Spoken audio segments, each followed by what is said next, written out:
Yo! Welcome back to the development diary of Umi, the new C-inspired systems language.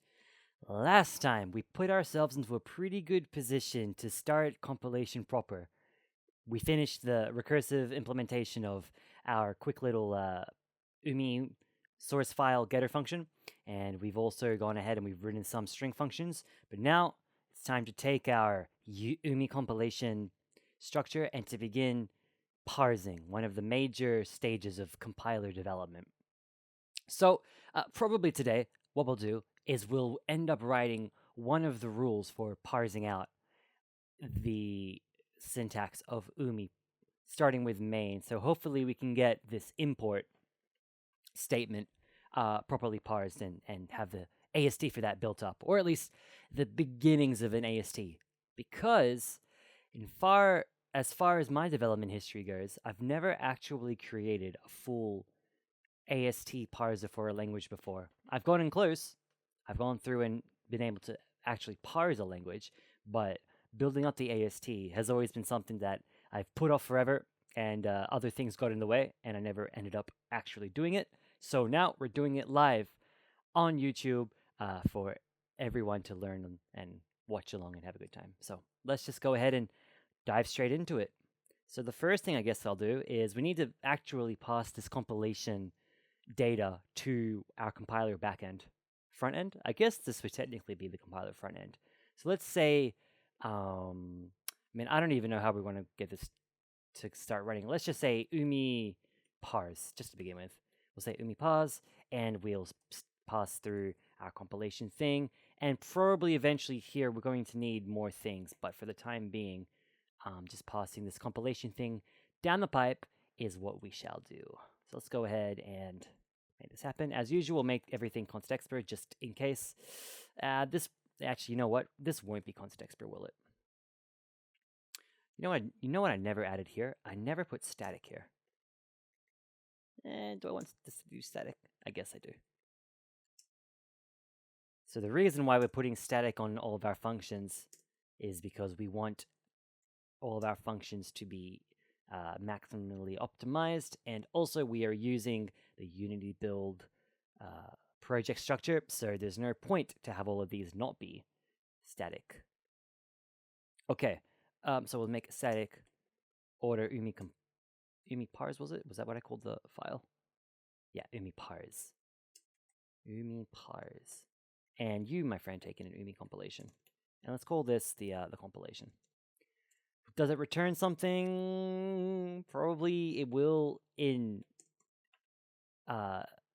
abstract return something, but whatever this will return will probably be something like an abstract syntax tree, and that will be a relatively large struct. So even if we return something, we're going to want it to be an out parameter anyway. So yeah, let's just not care about that. All right, cool. Stuck through umi parse. Umi parse contains all of our source file stuff. If I just quickly make a breakpoint here and take a look-see at what we've got. Compilation. Run the debugger, get down to the end. If you recall from last time, we ended up drilling down the examples directory and pulling out all of the files that contain the UMI extension. And so that's why we have modules being 2,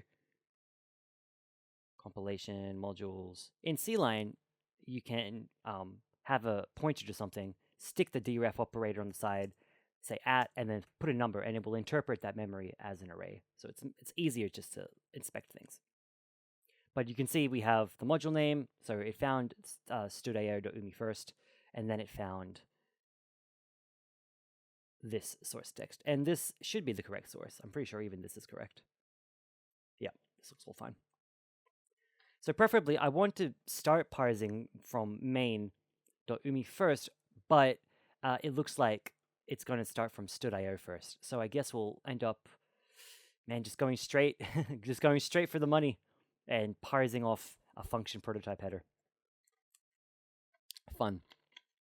Okay, so let's do it. First thing I suppose we need to think about is we'll go through and we will parse these things, but we do want to build up an AST to begin with. The result of parsing is an AST, naturally. AST and also error messages, but for the time being, we won't deal with error messages. So the plan is we'll end up. How should I explain this first? Well, the first thing is that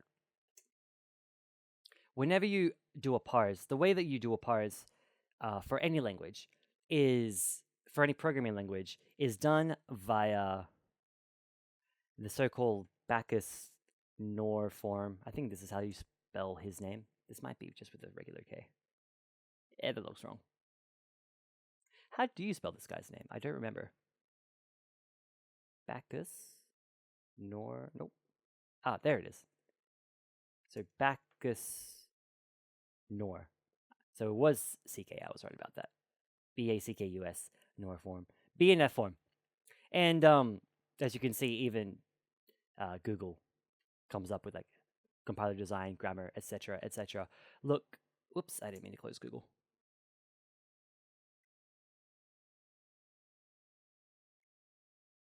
I want this to go back to full screen. Okay.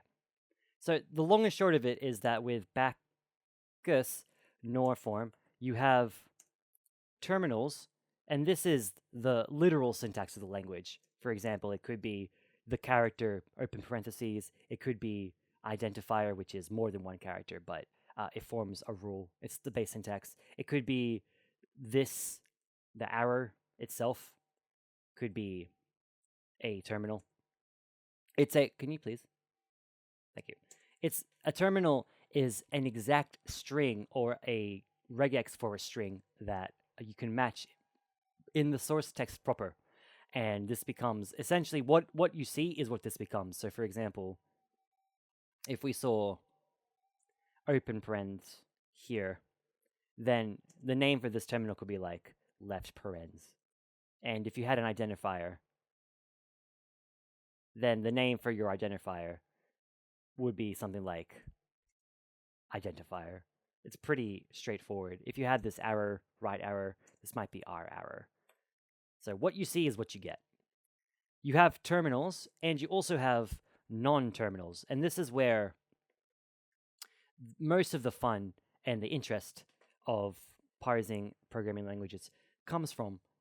A non-terminal is essentially a rule that you're matching against, and it's an abstract thing. So instead of it being a string in the source text, it's more like you might have, say, a terminal, and then you might have like a rule called function fun args, and then close paren.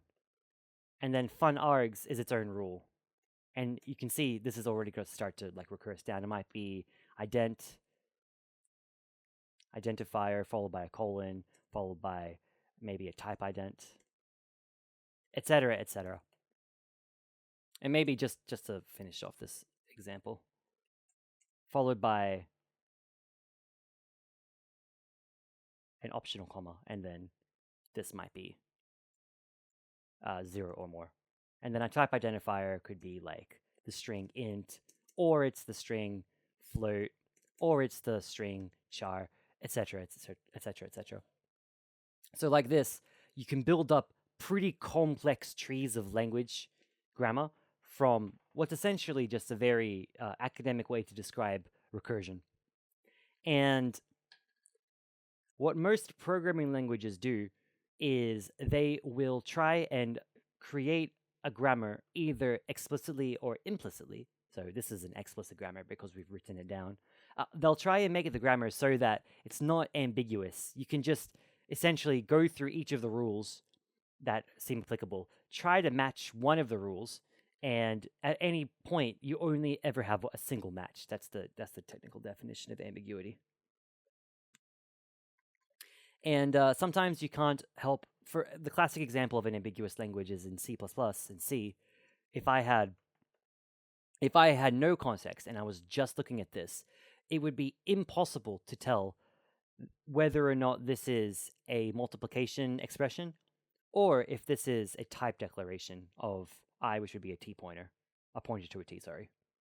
And the reason for that is because we need to disambiguate the two, we would need to know if t is a type alias or if t is the name of a variable. So if t is a type, then this is a type declaration. If t is a variable, this is a multiplication.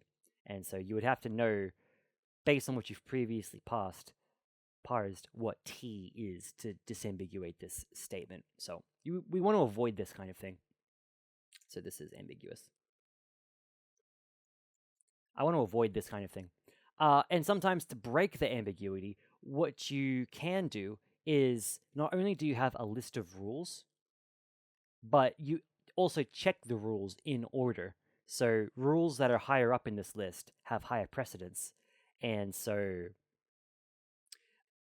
if, for example, in the C grammar, we would by default parse everything as values, so this would be a multiplication, then this rule would win out against the variable declaration rule. And if you have a grammar which is expressed in this form, I actually don't think it's called like a regular. If you know anything about compiler research, you'll know there's things like which is LL parsers and like LR parsers and whatever. I think if you have like a precedence rule list which has precedence, it becomes something like a peg, which is like a parser expression generator or parser expression. What does this mean? I actually don't remember. Compiler is peg. Parsing expression grammar. I should have known that it was grammar. And a parsing. I just closed Chrome again. Muscle memory hurts its soul. So yeah, look, there's a whole bunch of terminology around compiler stuff. We're gonna do what is the most intuitive for us because that's the theme of our little language here. So what we're going to do is essentially what most handwritten parsers will do, which is that for every non-terminal rule that we create, we'll essentially have a function of that name, and the function will go ahead and check this inline. So it will first check for an identifier, it will then check for a colon, it will then recurse into type ident, then it will check if there's a comma or not, and then it will repeat this 0 more times. So this rule will be inside of a loop. That's usually how handwritten parsers function, and it's how the Clang parser functions, and it's how our parser is going to function, which is the cooler part. And the reason why you would want to, when you handwrite a parser, or the reason why you want to have a handwritten parser, is because error handling is severely lacking in parser generators, language parser generators. So we'll prefer to take control over everything. And also, we won't be using, well, of course, all of our code will be completely custom in the sense that we'll be handling memory management, we'll be handling like the explicit time where allocations happen. So we want full control over that entire process. So because this will deal with recursion, I think what I want to first do is create a system of how we're going to begin emitting the AST nodes. So do I have? I don't. So the first thing that I'm going to do is I'm going to make a memory arena struct. And you will have a current, you will have an end, and you will have a uint8 pointer, which is your bytes. If you've been following my Psycho, the cross-platform language learning app series, then you would have seen memory arenas already. Essentially, this is our generic way of creating an allocator. By having one of these, what we'll do is use this as a linear allocator, and we'll go through and ensure that, I'm thinking anyway, is as we recurse down in the parsing tree, every time we need to emit an AST node, we will emit it into one of these allocators, but we'll see. So I guess now we'll actually need to begin to parse the rules, or define the rules that we're going to parse for. Actually, maybe even before that, we'll need to probably stick this inside of a loop. So we have this many compilations, this many modules. We'll probably need this many memory arenas as well, places to stick the result. So let's change UMI compilation. And we'll stick in this memory arena thing. So memory arena, this is, what would you call this? AST allocators? Let's call it that. And we will malloc one of these back inside of main.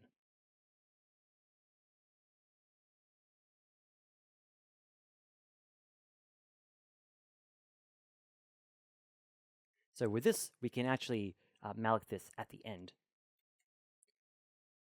So you are going to be, do I have talloc here? I have tralloc. Not quite the same thing. So this will become a memory arena. Pointer, yep, that's right. And we're calling malloc. We need to grab the size of one single memory arena. And this will be multiplied by, get rid of that space. The compilations, number of modules. And while this will create the array of ASTs that we need, allocators that we need, we also need to give memory to each of these allocators.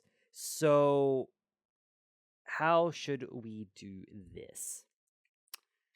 Now, unfortunately, we, like when we grabbed our get sources here, we had an option. We could either have walked the directory tree, counted how many modules we had, allocate only the necessary amount of memory, then parse it again, gone through the directory tree again, and then have loaded the files.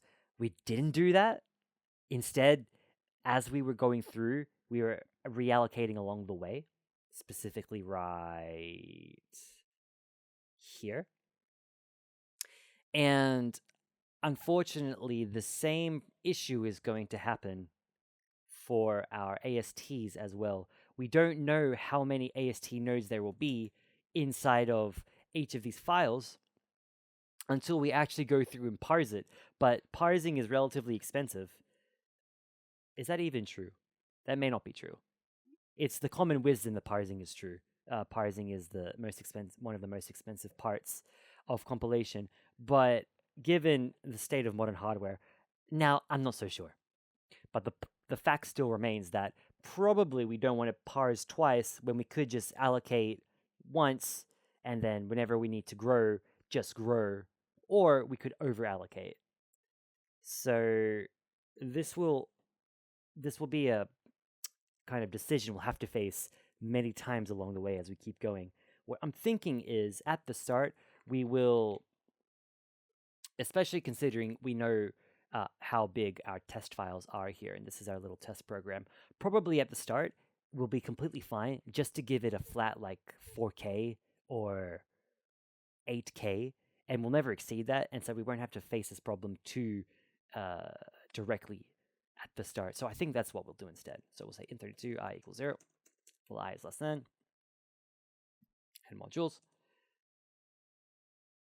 We will create the memory for each of these.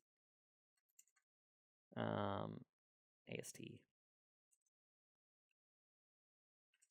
This is going to be compilation .ast allocators plus I. And then for you, your end will be, do I have the kilobytes? I don't. So usually when I am dealing with kilobytes, megabytes, gigabytes, etc., instead of doing 1024 times 8, I create helpers that encode this information for me. So first thing we'll call it is kilobytes, and you take in SIST n, and you return SIST, and it's very simple. All that it does is it will take n and multiply by 1024. If I was super cool, I would do this, but the compiler should be smart enough to realize that this is going to transform into a bit shift to the right. Bit shift to the left. Sorry, I made a mistake. See, that's why multiplication. Writing the multiplication, leaving optimizations up to the compiler, to be advised. Okay. And we'll go ahead and we'll make the megabyte version as well.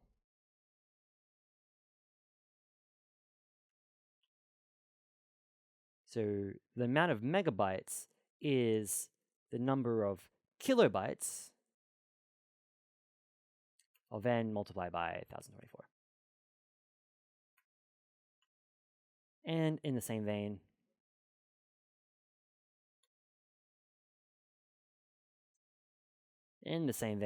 gigabytes are simply the number of megabytes times 1024. Okay, there we go. So we'll come back here. So the amount of memory that we're going to give to our ASTs, let's give them all 8K just to start off with. And we'll make sure that you, my friend, are starting at 0. And your memory will be malloc of this much.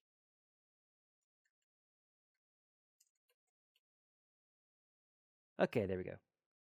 Now the memory is all set up for our AST allocators.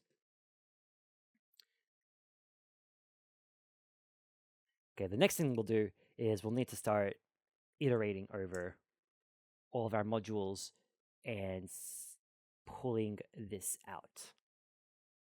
I wonder if we should stick the memory arena inside of this compilation module thing. What even is inside of compilation module? Just the source and the name. It definitely makes sense to stick this inside of here as well.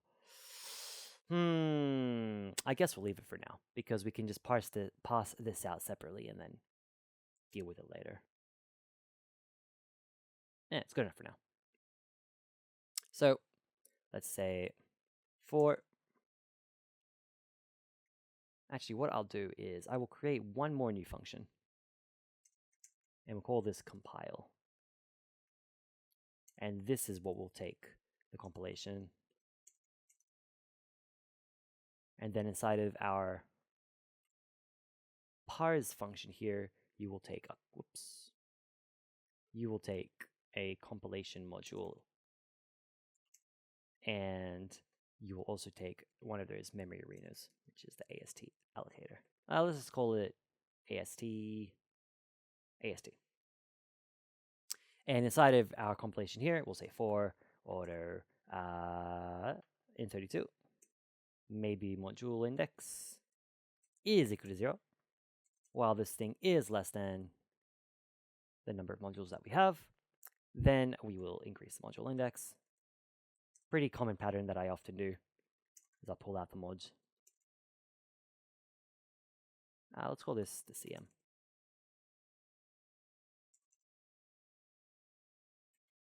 And now we'll have the AST.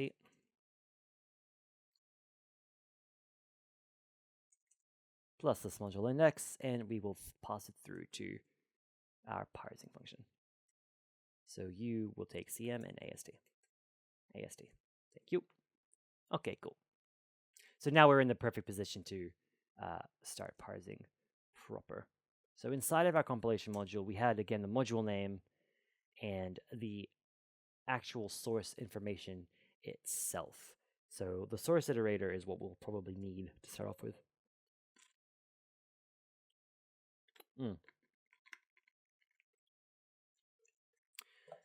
So how should we do this? Well, the source iterator is named to be an iterator because we will be iterating over it. Surprise, surprise. So let's just do that. The question is, how will we iterate over it? We could iterate over it manually ourselves, and so this would be the case as this would be the same case as in we write a for loop like this, and we're in control of the iteration. We could do that. We could make some sort of iterated protocol, and we could say something like, like next token equals next of source iter, and then like advance the source iter by 1, or just advance the source iter, and that's the new thing. And then like this, we would just spin and maybe like while has next source iter, do parsing. we could do something like this. And just looking at this, what I am thinking is that, for example, in C and C++, whenever you hash include something, why am I doing inside this file? You can do it inside of here. When you hash include something, there's two forms of the hash include directive. You can either use these angle brackets, like this, or you can use double quotes like this, and they ultimately have the same meaning in that you can set it up so that the double quotes search in system directories. Actually, I think only you can do that. I think the angle brackets always will look in the system directories and the locations that you specify with the -I flag on the compiler command line. So maybe it's just one way. But I also kind of want this for UMI, except I want to restrict the double quotes to be only local directories. So you would say you can only use the double quotes with relative directory paths, because this is having the distinction C and C++ doesn't make much sense, but for UMI, I think that it would. And so, being able to say on the fly that I want, for example, this import statement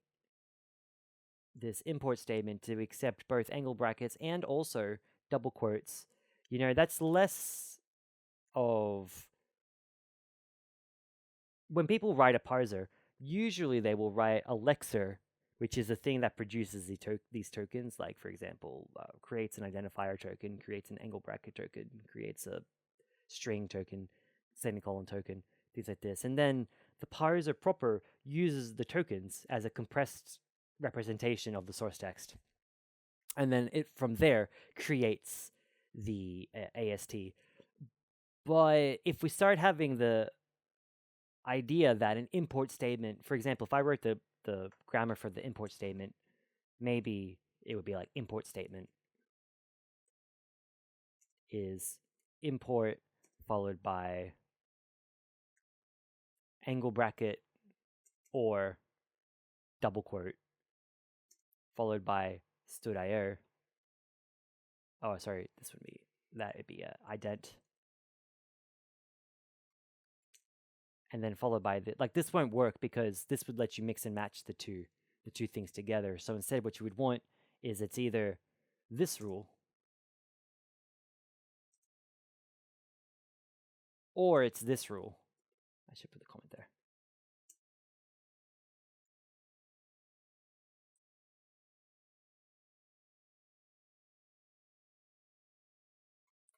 Like this. And so now at this point, now this import statement is literally just it's a grammar.